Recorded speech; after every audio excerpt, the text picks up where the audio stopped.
So I will be doing my instructional video of the csun website. I will be focusing primarily on the class search. So most students that transfer into csun or come in as a first-time freshman or even for the second degree are kind of confused and lost when it comes to utilizing the class search. Utilizing the class search can actually help you. One, it can help you plan out your academic classes for the next semester. And two, it can tell you the classes that will be available for the concurrent semester if you're trying to add another class. Now, if you can look over here, the term. When you're looking for concurrent semester, you want to make sure you are at the concurrent semester. So in this case, it will be spring semester 2014. If you're curious to know if a certain class will be available in the summer or fall, you would have to put it in the summer or fall.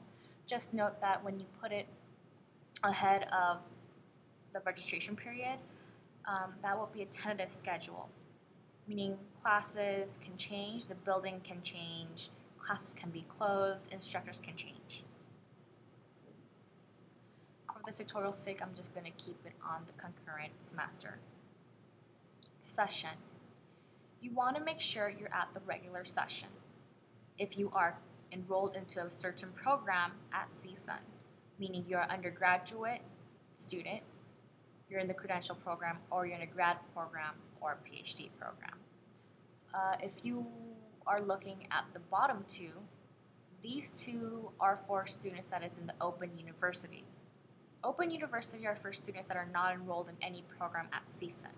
For instance, let's say you're at a different university, but you want to take a class. You can take it due to same college.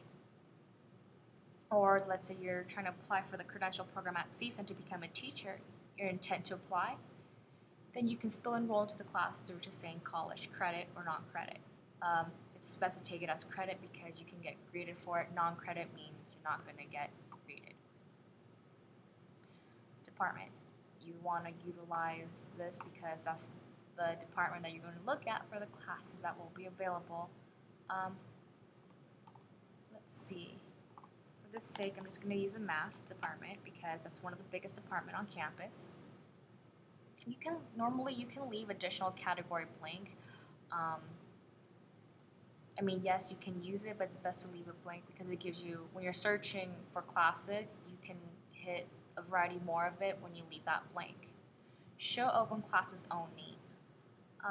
You might want to leave this, you don't want to check that box when you are trying to crash a course, because if you are trying to crash a course and you click on show open classes only, it'll only show you classes with seats available, meaning enrollment capacity. If you uncheck it,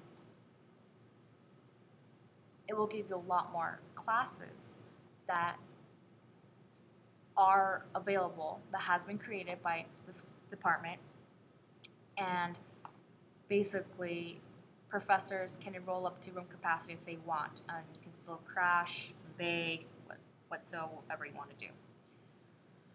Now I'm going to look at Math 102. If you look, there's two Math 102. Math 102 and Math 102L. Math 102L means it's a lab. Now here is how things work. If you look over here, the detail sign, it shows you the information of the class. This is the class number, how many seats are available. Negative means that the professor added more than the enrollment capacity. So that's why I always encourage people when they do class search to not click the show open classes only.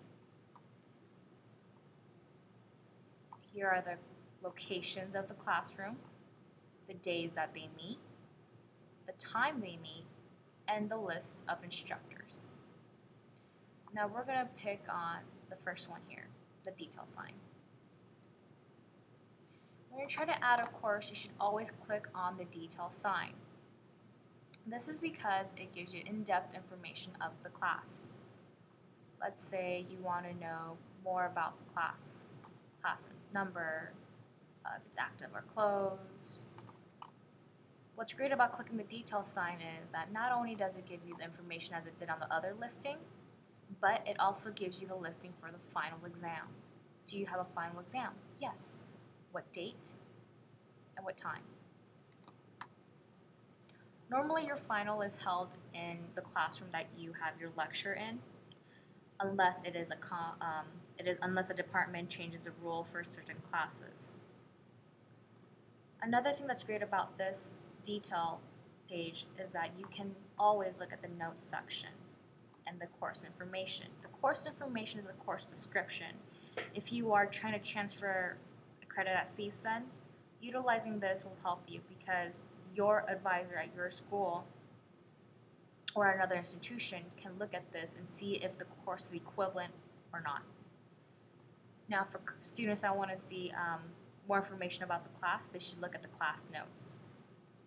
Let's say you're trying to enroll into Math 102, college algebra, and for some reason, you can't enroll.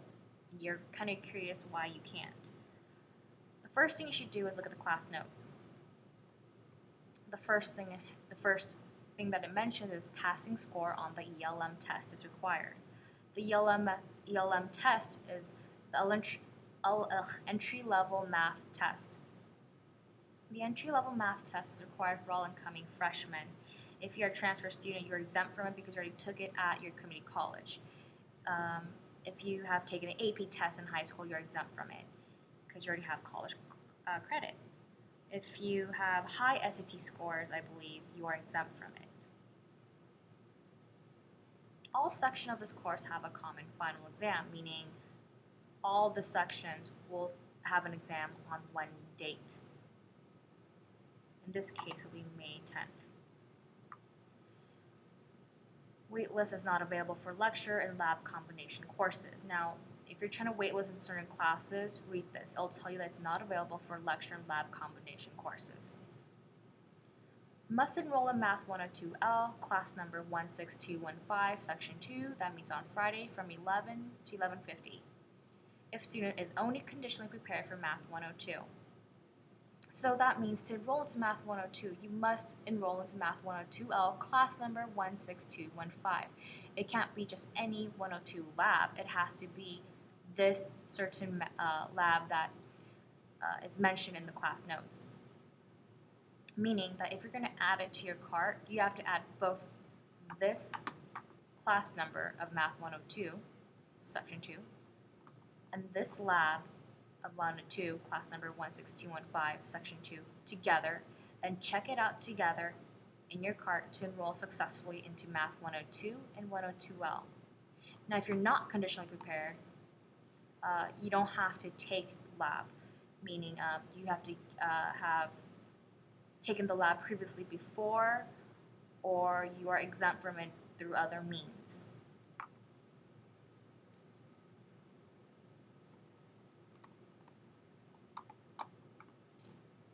I hope this tutorial has helped you understand the class search button and how to prepare yourself for the following semesters of your academic planning.